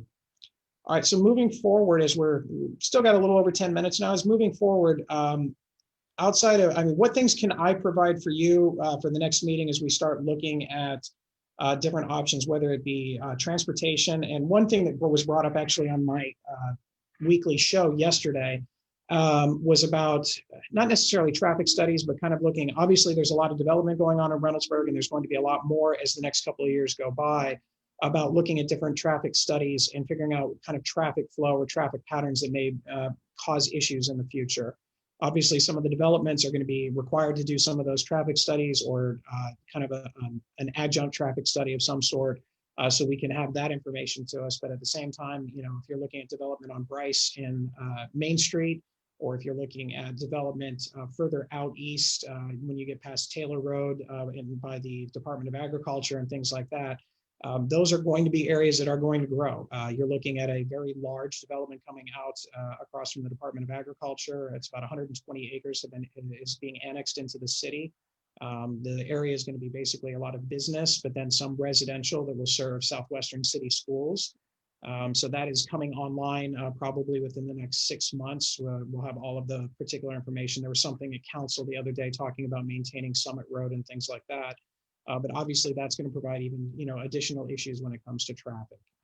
So if There's another development too that I just found out about, the one in 2022 that's coming to Wagner Road. It's going to be right next to me. So yeah, that one actually, 2022 is probably a little less. It's going to be a little bit sooner than that. They're supposed to be putting the infrastructure in, and like the curbs and the gutters and the streets and sewers and things like that. That should be done actually. The last I had heard is by towards the end of this year. They're looking to have some model homes out by sometime in the middle of next year, and then closing on their first sections by the end of 2021. At the same time, that being said, council was able to pass some information when it comes to our TIF to actually help with Wagner road improvements, which is a little bit more of widening in certain areas and a light at Priestley and Wagner. So that's something that's in those plans. And the nice thing is that that TIF will help generate the funds for it. As that community, as the houses grow, the more money goes into the TIF, which allows us to do some of those improvements. But yeah, it's 354 houses. Yeah, that's what's going to be there. It's going to be a big one. I don't expect it's not going to be done in 2022. Okay. You're looking at, and again, it depends on things outside of the power of the company or the city. The housing market stays as hot as it has been. Those houses are going to get sold, and the faster they sell, the quicker they're going to put them up. But I wouldn't imagine that it's going to be done before 2025. And by that time, Wagner Road hopefully will be completely redone, and you'll have the bike paths and the sidewalks, then the lighting, curbs and guttering, and some widening in different areas. So yeah, I'm really interested in seeing that that flow, because you know Wagner Road is, you know, it's busy. It's busy, and we've got the intersection right there at Rodabaugh and Wagner, or the light. Yeah. And so I didn't know if there's going to be another light established somewhere. I know you can't have them too close because, you know, engineering purposes. And the first one that I think will actually start to slow things down is going to be that light at Priestley and Wagner. So what we've done is we had after the Priestley conversation, what we found is that when people were on Wagner Road, they would basically turn into Priestley, but they would probably gun it and hit the accelerator just because, you know, the other cars are coming. But if you have a dedicated stoplight there, that's going to slow people down a little bit. So you're not going to be going at 45 miles an hour on that stretch. The other thing we're going to try and do is get some commonality in the speed limit. So that way, because it does cross between Jefferson Township, Truro Township, Reynoldsburg City, all of those different municipalities, trying to get something where it's consistent all the way through. And mostly because of pedestrian safety, but also just kind of the accident feature. And you never know, there's usually sheep, horses, and who knows what else getting out over in that area. Exactly. And that's where the speed limit changes right there. Yeah. So those are all things that were there. I've gotten an education over the last few months of trying to figure out, you know, like municipality things. We talked about what about lowering the speed limit in certain areas, specifically like Priestley, or there was another area of town. And can it be done? Yeah, it can be done. Is it almost insurmountable government bureaucracy, to which I've never imagined? Yeah, pretty much. But there are certain things that are out there that, you know, you look at, especially for a road like Priestley that is so narrow. Yeah. You know, I look at it and I'm like, how is it that narrow? And then I go to where I live off Kingsley Road, and Kingsley is significantly wider. And I know that Kingsley was designed to be more of a thoroughfare as opposed to what Priestley was. But it's just amazing the difference, even just, 6 inches here, 6 inches there. Right. You change the entire complexion of things. Right. Okay. All right. So we maybe start thinking about things for the next time as far as where future traffic may come from. Perhaps when we come in, I can have our development director come in and we can talk about some potential development that's coming up and how that impacts things, just to kind of give us an idea of where some of that traffic is going to come through. Now, the reality is there's not a lot of open space in the city of Reynoldsburg anymore for housing. You have a couple of pockets here and there. We've investigated possibility of purchasing something at the city level for green space. That was something that we talked about before COVID hit, and then it became something that we just cannot do at this point in time. And the good news that Reynoldsburg having the second hottest real estate market is, yay, it's good. People's home values are going up, houses are selling. But the bad news is people are coming in and they're wanting to look at whatever they can, for housing development. We stopped answering our phones when it comes to housing development at this point, because there's virtually nowhere else to go outside of what may come out in that off Main Street in the Department of Agriculture, but we're referring it to a different area. It's just not something that we're there with. We're concentrating in other areas right now, but that doesn't mean that they're not calling and they're not talking to the private property owners. And at that point in time, it becomes a whole other conversation. So, but and we are landlocked then, right? Yeah, I really wish sometime long before I was even a resident of Reynoldsburg, I think it would have been a wonderful thing if Reynoldsburg could have started annexing out towards Etna Township and taking some of that open territory, so we'd have all that land, but that was not in the cards. I know that when my wife— There were battles. I think they tried that years ago. There were a lot of battles with that. Yeah, this was something that if you would have done this maybe 25 years ago, it probably wouldn't have been as big of a deal. Because my wife grew up in Westerville. And so Westerville, when she and I first lived there, it was like this. And then all of a sudden, Westerville, they just kept annexing. And then now it's an enormous footprint in that area. It's good in some ways because it's, they have the room to grow and they can bring businesses in and they have different varieties of businesses where we're somewhat limited in that. But at the same time, it's not the same place that I remember growing up because it is so big. Reynoldsburg doesn't necessarily have that particular issue.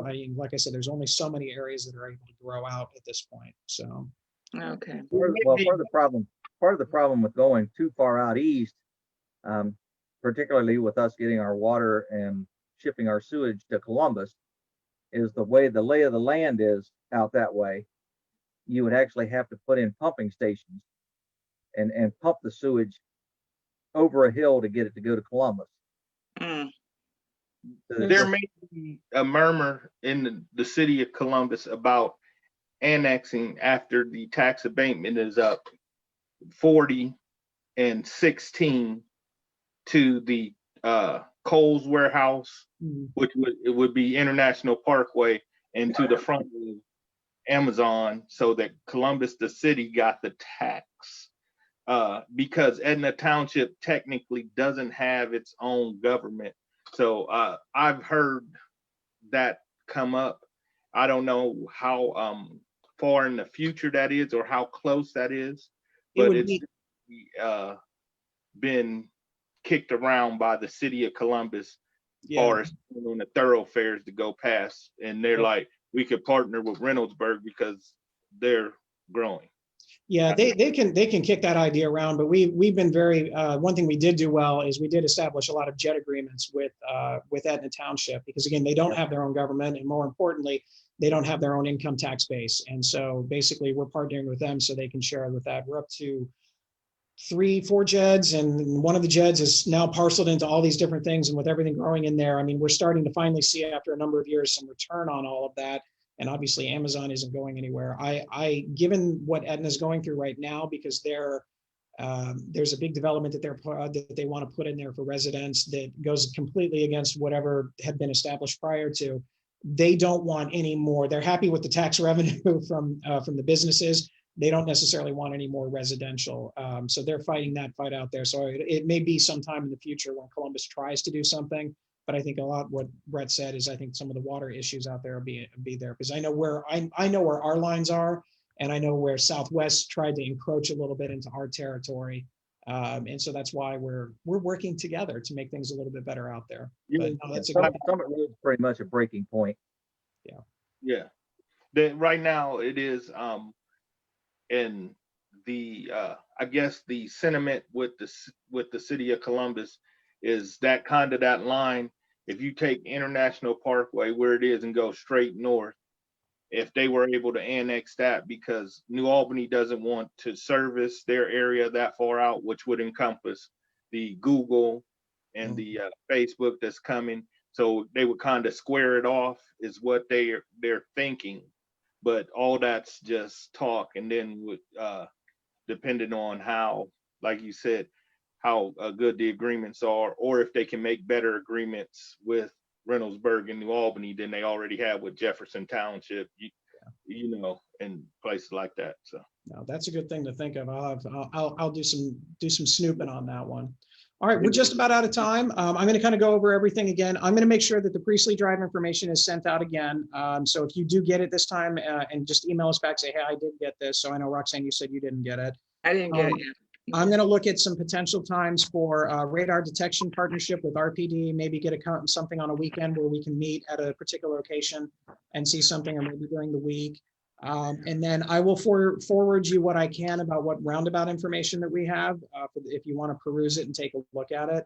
And then from there, if you guys want to start thinking ahead to potential issues for traffic as we move forward with development, maybe I'll have our director of development come in the next time around and we can sit and talk about some of that. And then let me know the next time that you guys want to get together and meet. I'm happy to meet on Zoom, or if you would like to meet in chambers and council, we can do that as well. Just let us know to make sure that we can have the space available and all of that type of thing. So we'll get all that stuff out to you. I will also connect you with our communications officer, Jennifer Clemens. So if there's any other information that we need to get out publicly about anything, we can go ahead and do that as well. I'll see if I can find it. I'll see if I can find that information I had on how much it slows down emergency vehicles for speed bumps, speed humps, speed tables, and all that. All right.